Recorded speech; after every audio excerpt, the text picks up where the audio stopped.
America ने Japan पर nuclear हमला क्यों किया और जापान के किन सिटीज पर यह हमला किया गया था और इस हमले के बाद जापान का नक्शा बदल कर रह गया। जापान को किन मुश्किलात का सामना करना पड़ा और जापान ने अमेरिकन नेवल बेस पर क्यों हमला किया। आखिर इन हमलों की क्या जरूरत पेश आई और इन हमलों में कितना जानी और माली नुकसान हुआ। डोरिस नाम के एक बावर्ची को अमेरिका का सबसे बड़ा अवार्ड क्यों दिया गया था, ये सब जानेंगे हम आज की इस वीडियो में। Welcome to most informative TV. 7 दिसंबर 1941 ये तारीख का वो आखिरी दिन था जिसके बाद दुनिया का नक्शा हमेशा हमेशा के लिए बदलने जा रहा था। यूएस नेवी की बेस पर एक आफत टूटने वाली थी जिसका अंदाजा किसी को भी नहीं था। बैटलशिप में मौजूद एक अफ्रीकन अमेरिकन बावर्ची जिसका नाम था डोरिस मिलर। डोरिस मिलर सूरज निकलते ही ऑफिसर्स को नाश्ता सर्व करता है और उसके बाद उनकी लॉन्ड्री कलेक्शन के काम पर लग जाता है। सुबह के ठीक 7:57 पर डोरिस को एक सायरन सुनाई देता है।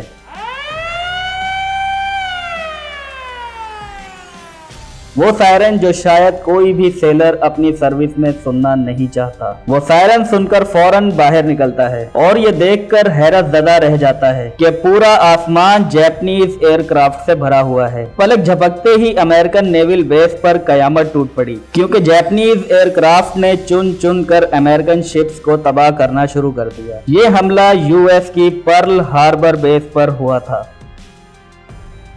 दोस्तों, हमारी इस इंटरेस्टिंग कहानी की शुरुआत 1941 से होती है जब वर्ल्ड वार 2 में अमेरिका ने चाइना को बचाने के लिए अपना सब कुछ दांव पर लगा दिया था। जी हाँ, वही चाइना जिसके खिलाफ आज 2024 में अमेरिका खुलकर बात करता है और आज ये दोनों मुल्क एक दूसरे के आमने सामने खड़े नजर आते हैं। हुआ कुछ यूँ था कि वर्ल्ड वार 2 को स्टार्ट हुए 3 साल गुजर चुके थे जिनमें एक साइड पर जर्मनी और इटली थे जबकि दूसरी साइड पर ब्रिटेन, नेदरलैंड और फ्रांस थे। इस जंग में अमेरिका का कोई पार्ट भी नहीं था। अमेरिका पूरी तरह से न्यूट्रल था क्योंकि वर्ल्ड वार 1 में हुए नुकसानात की वजह से अमेरिका खुद को यूरोप और एशिया में होने वाली जंग से बिल्कुल अलग रखना चाहता था। पर एक मुल्क था जो मुसलसल अमेरिका को सताए जा रहा था और वो था जापान। जापान के पास नेचुरल रिसोर्सेज कम होने की वजह से वो अपने आस पड़ोस के मुल्कों पर धड़ाधड़ कब्जा जमा रहा था ताकि वो अपनी नेचुरल डिमांड पूरी कर सके। कोरिया, ताइवान और चाइना के बड़े इलाकों पर जापान कब्जा कर चुका था।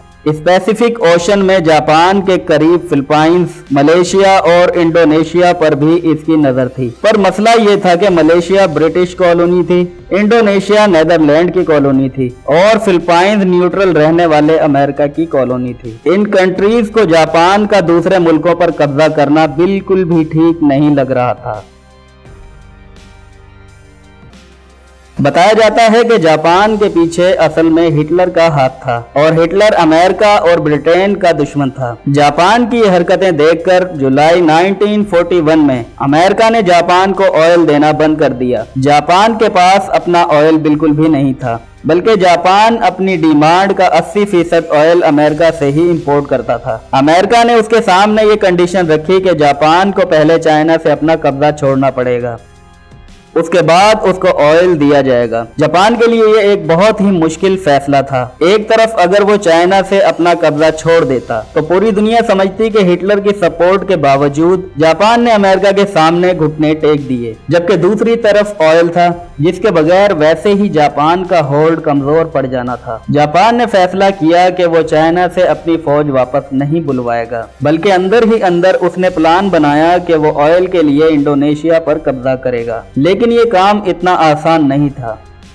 जैसा कि हम पहले ही जान चुके हैं कि इंडोनेशिया उस वक्त नेदरलैंड की कॉलोनी थी और वहां तक पहुंचने के लिए जरूरी था कि पहले फिलीपींस पर कब्जा किया जाए जो कि अमेरिका की कॉलोनी थी। जापान को अच्छी तरह मालूम था कि अगर उसने फिलीपींस पर हमला किया तो उसकी जवाबी कार्रवाई पैसिफिक ओशन में मौजूद American naval base Pearl Harbor से की जाएगी क्योंकि अब जापान के पास ऑयल रिजर्व तेजी से खत्म होते जा रहे थे और उनके पास हमला करने के सिवा कोई ऑप्शन नहीं बचा था। दोस्तों, ये हमला फिलीपींस पर नहीं बल्कि पर्ल हार्बर पर होने वाला था। जी हाँ, जापानीज मिलिट्री लीडर्स ने फैसला किया कि वो अमेरिका की पर्ल हार्बर बेस पर एक सरप्राइज अटैक करके पूरी बेस को ही उड़ा डालेंगे, ताकि उसके बाद जापान आसानी से फिलीपींस पर कब्जा कर सके। जापान अब चुपके से पर्ल हार्बर पर अटैक करने की तैयारी में लग चुका था। उसने अपनी फ्लीट तैयार करना शुरू कर दी, जिसमें 2 बैटलशिप्स, 39 सबमरीन, 30 डिस्ट्रॉयर्स और हैरत अंगेज तौर पर 414 बॉम्बर्स एयरक्राफ्ट थे। इन एयरक्राफ्ट को 6 एयरक्राफ्ट कैरियर के जरिए पर्ल हार्बर की तरफ रवाना किया गया। दूसरी तरफ अगर पर्ल हार्बर पर खड़ी अमेरिकन फोर्स का अंदाजा लगाया जाए तो इसमें 8 बैटलशिप्स, 59 एंटीक्राफ्ट शिप्स, 4 सबमरीन्स और 390 एयरक्राफ्ट थे। कहा जाए तो अमेरिका के पास जापान का हमला नाकाम बनाने के लिए काफ़ी फोर्स मौजूद थी, लेकिन इसके लिए ज़रूरी था कि इनको पहले से इस हमले की इंफॉर्मेशन मिल जाए। पर जापान हर तरह से यह हमला सीक्रेट रखना चाहता था, इसलिए जापानीज कमांडर्स ने फैसला किया कि वो हमले से पहले किसी किस्म की भी वायरलेस कम्युनिकेशन से दूर रहेंगे। जापान से निकली फोर्स करीब 8000 किलोमीटर का फासला तय करके अब पर्ल हार्बर से सिर्फ 370 किलोमीटर दूर थी। यही वो पॉइंट था जहां से एयर को हमला करने के लिए टेक ऑफ करवाया गया। ये वर्ल्ड वार 2 का सबसे बड़ा हमला होने वाला था, जिसमें अमेरिका अभी तक शामिल ही नहीं था। 7 दिसंबर 1941 की सुबह को 7:57 पर 350 जापानीज एयरक्राफ्ट ने पर्ल हार्बर पर 2 अलग अलग ग्रुप्स में अटैक कर दिया। अमेरिकन जो इस हमले से बिल्कुल ही लाइल्म थे, उन पर तो जैसे कयामत ही टूट पड़ी थी। जापानीज एयरक्राफ्ट के पहले ग्रुप ने गोलों की बारिश कर दी थी। 45 मिनट तक ये पर्ल हार्बर पर हमला करते रहे और फिर वापस चले गए। पहले तो यूं लगा कि हमला शायद खत्म हो चुका है, लेकिन 10 मिनट के बाद बॉम्बर एयरक्राफ्ट का दूसरा ग्रुप आया और बची कुची नेवल बेस को गोले बरसा कर तबाह कर दिया। पूरे 1 घंटे और 15 मिनट तक ये हमला जारी रहा, जिसमें जापान का पलड़ा हर तरह से भारी था। अमेरिका की 20 वेसल्स, 8 बैटलशिप्स और 300 से भी ज्यादा प्लेन्स को खड़े खड़े तबाह कर दिया गया। जमीन को आग और आसमान को काले बादलों वाले धुएं से छुपा दिया गया। इसी अमेरिका की एक बैटलशिप में अफ्रीकन अमेरिकन बावर्ची डोरिस मिलर भी मौजूद था, जिसका जिक्र हमने वीडियो की स्टार्टिंग में किया था। लॉन्ड्री कलेक्शन के दौरान डोरिस को एक सायरन सुनाई दिया। यह खौफनाक सायरन सुनकर जब तक वो बाहर आता, एक जापानीज टॉर्पेडो मिसाइल उनकी शिप पर आ लगा, जिसमें शिप कैप्टन समेत बहुत सारे ऑफिसर जख्मी हो गए। डोरिस ने अकेले ही जख्मियों को सेफ जगह पर शिफ्ट किया और फिर एंटीक्राफ्ट मशीन गन पे जाकर खुद जापानीज एयरक्राफ्ट पर पलट कर वार किया। उसने बगैर ट्रेनिंग के 6 जापानीज तैयारे मार गिराए, जबकि इस हमले में जापान ने टोटल 29 एयरक्राफ्ट खोए थे। डोरिस मिलर पहला अफ्रीकन अमेरिकन था जिसको बाद में नेवी क्रॉस दिया गया। यह अवार्ड यूएस नेवी का सबसे बड़ा, जबकि यूनाइटेड स्टेट्स में मेडल ऑफ ऑनर के बाद दूसरा बड़ा अवार्ड है। 1 घंटा 15 मिनट हमला आवर होने के बाद जापानीज एयरक्राफ्ट तो वापस चले गए, लेकिन वो अब अमेरिका को भी वर्ल्ड वार 2 में धकेल चुके थे। वही अमेरिका जो इस हमले से पहले वर्ल्ड वार 2 में शामिल ही नहीं था। अमेरिका ने पर्ल हार्बर पर हमले के अगले ही दिन जापान को सबक सिखाने का फैसला कर लिया और उनके खिलाफ खुली जंग का ऐलान भी कर दिया। अगले 3 महीने अमेरिका अपनी नेवल बेस को वापस रिस्टोर करने में लगा रहा। खुशकिस्मती से कई शिप्स शैलो वाटर में डूबी थीं, जो कि रिपेयर के काबिल भी थीं। 4 महीनों के बाद अमेरिका ने वैसे ही जापान पर हमला किया जैसे उन्होंने पर्ल हार्बर पर किया था। जी हां, अप्रैल 1942 में अमेरिका ने जापान के कैपिटल टोक्यो पर बॉम्बों की बरसात कर दी। यह अमेरिका का वर्ल्ड वार 2 में किया जाने वाला पहला हमला था, लेकिन इसके बाद भी अमेरिका ने बस नहीं की। अगले 4 सालों तक अमेरिका और जापान की शदीद लड़ाई चलती रही, जिसमें अब अमेरिका का पलड़ा भारी था। जापान इस जंग में बहुत कमजोर हो चुका था, लेकिन वो किसी भी सूरत हार नहीं मान रहा था। अमेरिकन के सामने सरेंडर नहीं कर रहा था।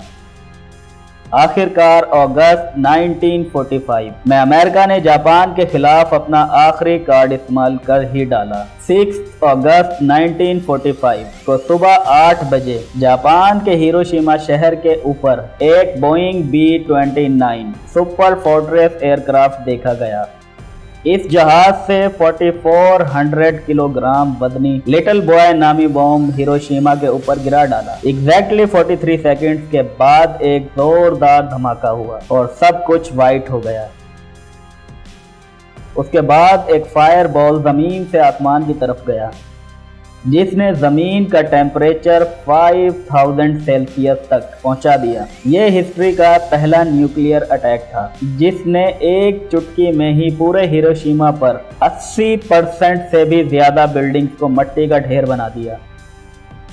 जापानीज मिलिट्री लीडर्स की तो जैसे पैरों तले से जमीन ही निकल गई थी। अभी वो कुछ और समझते कि 3 दिनों के बाद 9 अगस्त 1945 को अमेरिका ने जापान के शहर नागासाकी पर भी एक न्यूक्लियर बॉम्ब गिरा दिया। ये मार्क 3 बॉम्ब था, जिसका कोड नेम फेट मैन रखा गया था। 4670 किलोग्राम वजनी इस बॉम्ब ने गिरते ही पूरे शहर को सफाए हस्ती से मिटा डाला। ये वो 2 न्यूक्लियर बॉम्ब थे जो इंसानों पर इस्तेमाल होने वाले पहले और आखिरी बॉम्ब थे। एक अंदाजे में हिरोशिमा और नागासाकी के हमलों में 2,60,000 के करीब लोग मारे गए। इस हमले के अगले ही हफ्ते जापान ने अमेरिका के सामने सरेंडर कर दिया और इसके साथ ही वर्ल्ड वार 2 भी अपने अंजाम को पहुंची। उम्मीद है कि आपको हमारी आज की इंफॉर्मेटिव वीडियो पसंद आई होगी। अगर वीडियो पसंद आई हो तो वीडियो को लाइक एंड शेयर जरूर करें और चैनल को भी सब्सक्राइब करें। मिलेंगे फिर एक नई इंफॉर्मेटिव वीडियो के साथ। जब तक के लिए मुझे दीजिए इजाजत। अल्लाह हाफिज।